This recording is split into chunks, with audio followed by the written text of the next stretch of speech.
नमस्कार। ज्वलंत मुद्दों पर आधारित हमारी राय में आप सभी का स्वागत करता हूं। मैं हूं राजीव। तो दोस्तों, कांग्रेस नेताओं ने गोदी मीडिया के एंकरों को मुंहतोड़ जवाब देने की शुरुआत कर दी है। एक एंकर के खिलाफ कर्नाटक में झूठी खबर देने के लिए एफआईआर हो चुकी है और एक और एंकर को सोशल मीडिया पर सलाह दी जा रही है कि व्हाट्सएप विश्वविद्यालय से बाहर निकलकर इतिहास का सही ज्ञान हासिल करें। किन दो एंकरों की क्लास कांग्रेस नेताओं ने ली है, यह आपको आगे बताऊंगा, लेकिन अभी आपको एक बात और बता दूं कि गोदी मीडिया के इन एंकरों की खूब खिंचाई हो रही है और सोशल मीडिया पर इन दिनों गोदी मीडिया के लिए एक नया शब्द चलन में आ गया है, बीजेपी की स्लीपर सेल। जी हां, बिल्कुल सही सुन रहे हैं, बीजेपी की स्लीपर सेल। आपको बता दूं कि आतंकी संगठन अक्सर अपने नापाक इरादों को अंजाम देने के लिए अपने ही कुछ लोगों को आम जनता के बीच छिपा देते हैं और फिर उनसे नुकसान पहुंचाने वाले कामों को अंजाम दिलवाते हैं। ऐसे लोगों को स्लीपर सेल की कैटेगरी में रखा जाता है। लेकिन बीजेपी तो देश की सत्तारूढ़ पार्टी है और इस वक्त सबसे अमीर और सबसे अधिक सदस्यों वाली पार्टी भी है। वो तो वैसे भी अपने इरादों को आसानी से अंजाम दे सकती है, मगर बीजेपी ने अपने सियासी खेल में मीडिया को साइलेंट पार्टनर बनाकर रखा है और यह सिलसिला 2014 के पहले से चल रहा है। फर्क यही है कि 2014 यानी मोदी के सत्ता में आने के बाद यह खुला खेल हो गया। न्यूज चैनल रोजाना 24 घंटे 365 दिन या तो मोदी मोदी करते हैं या फिर हिंदू मुसलमान करते हैं। इसलिए मीडिया के इस तबके को गोदी मीडिया कहा जाने लगा। अब इसी गोदी मीडिया के कुछ एंकरों को कांग्रेस नेताओं ने ऐसा सबक सिखाया है कि उनके होश फाख्ता हो गए हैं। कांग्रेस प्रवक्ता आलोक शर्मा ने एक चैनल के वीडियो को टैग करते हुए यह तक लिख दिया कि भाजपा का प्रवक्ता मोदी जी की आलोचना सुन सकता है लेकिन मीडिया नहीं सुन सकता। विपक्ष का काम सरकार से सवाल पूछना है और हम बार बार सरकार को आईना दिखाने का कार्य करेंगे। दरअसल चित्रा त्रिपाठी नाम की पत्रकार से उनके शो में G20 पर हो रही चर्चा के दौरान आलोक शर्मा ने उन्हें बीजेपी के प्रवक्ता की तरह सवाल न पूछने की नसीहत दी गई थी। साथ ही भविष्यवाणी भी कर दी गई थी कि मोदी सरकार 6-8 महीनों में जा रही है, इसीलिए आप लोग सुनने की आदत डाल लीजिए। इसके बाद चित्रा त्रिपाठी ने एक ट्वीट किया जिसमें उन्होंने लिखा, 1971 के भारत पाकिस्तान युद्ध से पहले जब इंदिरा गांधी अमेरिका पहुंची तो राष्ट्रपति निक्सन ने 45 मिनट तक इंतजार करवाया था। वो इंडिया को उसकी हैसियत दिखाना चाहते थे। इंदिरा जी का अपमान यकीनन देश का अपमान था। आज भी सोचकर पीड़ा होती है। वैसे भी जब पीएम मोदी अमेरिका जाते हैं और वहां उनके साथ ही भारतीय अमेरिकी लोगों के लिए व्हाइट हाउस के दरवाजे खुल जाते हैं तो ये भारत का सम्मान है। राष्ट्रपति बाइडेन जब उनका ऑटोग्राफ लेने के लिए आतुर दिखते हैं तो ये देश के लिए गर्व का क्षण है, किसी एक व्यक्ति का नहीं।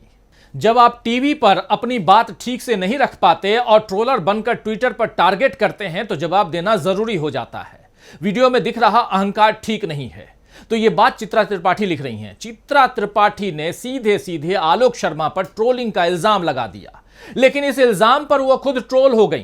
कांग्रेस नेता रितु चौधरी ने लिखा है, क्या कुछ लिखा है जरा आपके सामने रखता हूं, कि भाजपा प्रवक्ता चित्रा त्रिपाठी ये नहीं बताएंगे कि इंदिरा गांधी ने भी निक्सन को इंतजार करवाकर उसकी औकात बताई थी और उसने धमकी दी थी कि 7वां बेड़ा भेजूंगा, तो इंदिरा गांधी जी ने कहा कि 7वां या 17वां बेड़ा भेजो, मैं पाकिस्तान के टुकड़े करने से पीछे नहीं हटने वाली। यह है सच्चाई। वहीं एविएटर अमरनाथ कुमार नाम के यूजर ने लिखा है, कहां से ऐसा ज्ञान लाती है, तुम भी व्हाट्सएप यूनिवर्सिटी से तो नहीं हो। राष्ट्रपति निक्सन व्हाइट हाउस के बाहर इंदिरा गांधी का इंतजार कर रहे थे, कार से स्टेज तक लेकर गए थे। अपनी ओछी राजनीति के चक्कर में महान व्यक्तित्व को बदनाम मत करो, वीडियो देखो और चिल्ल हो जाओ। तो दोस्तों, इस यूजर ने इंदिरा गांधी का वो वीडियो भी शेयर किया है जिसमें निक्सन इंदिरा गांधी को एक्सकॉर्ट कर रहे हैं। खैर, वरिष्ठ पत्रकार राकेश पाठक ने उन्होंने भी चित्रा त्रिपाठी को नसीहत दी है और लिखा है, चित्रा जी, क्या आपको अपनी प्रचंड मूर्खता पर कभी शर्म आती है? नहीं आती होगी, काहे से कि आप जैसे लोगों ने मोदी बीजेपी की भक्ति में तर्क और तथ्य को 2014 में तिलांजलि दे दी थी। आधुनिक भारत में ऐसा पहले कभी नहीं हुआ कि पाकिस्तान के 2 टुकड़े करने वाली इंदिरा गांधी के बारे में इतनी घटिया बात किसी ने कही हो। एक सलाह है, व्हाट्सएप विश्वविद्यालय से, जी हां, व्हाट्सएप विश्वविद्यालय से थोड़ा सा समय निकालकर इतिहास की कुछ अच्छी किताबें पढ़िए। शुभकामनाएं। चित्रा त्रिपाठी ने इंदिरा गांधी पर ट्वीट कर उन्हें कमजोर दिखाने या उनके कारण देश का अपमान बताने की जो बेमानी कोशिश की है दोस्तों, उस पर कांग्रेस और बुद्धिजीवी समुदाय के कई लोगों ने इसी तरह की टिप्पणियां करके उन्हें घेरा है। वैसे ये पहली बार नहीं है जब चित्रा त्रिपाठी ने मोदी को महान बताने के लिए इंदिरा गांधी से उनकी तुलना करनी चाहिए हो। 2 साल पहले 2021 में उन्होंने एक्टर अजय देवगन से सवाल किया था कि इंदिरा गांधी और नरेंद्र मोदी में ज्यादा सशक्त कौन साबित हुआ। उन्होंने 1971 के युद्ध और उरी की सर्जिकल स्ट्राइक को लेकर सवाल किया था, लेकिन अजय देवगन ने बड़ी सफाई से कहा कि दोनों के हालात अलग थे और दोनों को जो सही लगा उसके मुताबिक फैसले लिए, इसीलिए आप उनकी तुलना नहीं कर सकते। लेकिन चित्रा त्रिपाठी ने इंदिरा गांधी से नरेंद्र मोदी की तुलना एक बार फिर करने की गलती की और बुरी तरह से फंस गईं। इसी तरह गोदी मीडिया के चर्चित एंकर सुधीर चौधरी भी अपने एक शो में दिखाई खबर के कारण फंस गए हैं दोस्तों। उन पर तो बाकायदा कानूनी कार्रवाई हो रही है। अपने शो में सुधीर ने कर्नाटक सरकार पर हिंदुओं से भेदभाव का आरोप लगाया था, जिस पर कर्नाटक सरकार ने अल्पसंख्यकों के लिए वाणिज्यिक वाहन सब्सिडी योजना के बारे में जानबूझकर और दुर्भावनापूर्ण गलत सूचना देने का आरोप लगाते हुए उन पर एफआईआर दर्ज करवाई है। मजे की बात यह है कि अब सुधीर चौधरी का वो वीडियो और उससे जुड़ा ट्वीट दोनों हटा दिए गए हैं। इससे पहले कर्नाटक के सूचना प्रौद्योगिकी और जैव प्रौद्योगिकी यानी आईटी और बीटी मंत्री प्रियांक खड़गे ने मंगलवार को सोशल मीडिया पोर्टल एक्स पर कहा, आज तक के एंकर जानबूझकर सरकारी योजनाओं पर गलत सूचना फैला रहे हैं, जिसे सबसे पहले भाजपा सांसदों ने शुरू किया था और मीडिया के एक वर्ग द्वारा इसे बढ़ाया जा रहा है। यह जानबूझकर और दुर्भावनापूर्ण है। सरकार आवश्यक कानूनी कार्रवाई करेगी।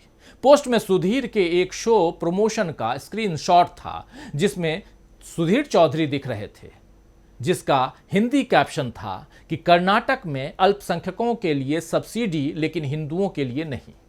इस हेडिंग से ही समझ में आता है दोस्तों कि एंकर ने जानबूझकर एक निर्वाचित सरकार पर हिंदुओं के खिलाफ काम करने का आरोप लगाया है।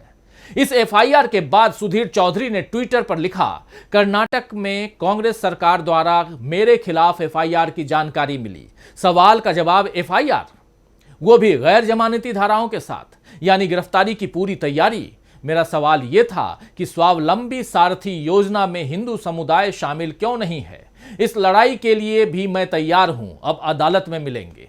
जाहिर है गोदी मीडिया के साथ अभी कांग्रेस नेताओं की लड़ाई लंबी खींचेगी, लेकिन जैसा कि आलोक शर्मा ने कहा है कि 6-8 महीनों में सरकार जाने वाली है, उससे यह देखना दिलचस्प होगा दोस्तों कि सत्ता में बदलाव होने के बाद, यानी मोदी के सत्ता से हटने के बाद, इन लोगों के सुर किस तरह से रहते हैं या बदलते हैं। और टीवी चैनलों में डिबेट के मुद्दे क्या हिंदू मुस्लिम तक ही सीमित रहेंगे या वो भी सत्ता बदलने के साथ चेंज हो जाएंगे।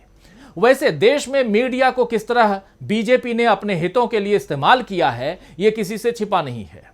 देश में स्वतंत्र पत्रकारिता की हालत इतनी खराब है कि प्रेस फ्रीडम इंडेक्स में हम 167वें यानी 167th पायदान पर हैं और हर साल इसमें हम गिरते जा रहे हैं।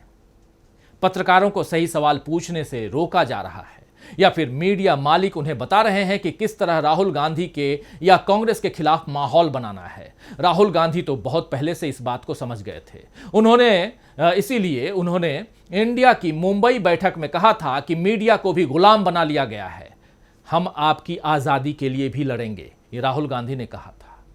राहुल जो बात समझ रहे हैं, मीडिया का बड़ा तबका जानबूझकर उस खतरे को अनदेखा कर रहा है दोस्तों और कांग्रेस के खिलाफ नैरेटिव सेट करने में लगा हुआ है। लेकिन अब कांग्रेस नेताओं ने भी मुंहतोड़ जवाब देना सीख लिया है और आप देख ही रहे हैं कि जो कुछ हो रहा है, एफआईआर से लेकर तमाम उन मुद्दों पर कांग्रेस के नेता जो हैं अपनी बात रख रहे हैं जहां उन्हें रखना चाहिए, और मैं तो कहूंगा कि यह काम उन्हें पहले करना चाहिए था।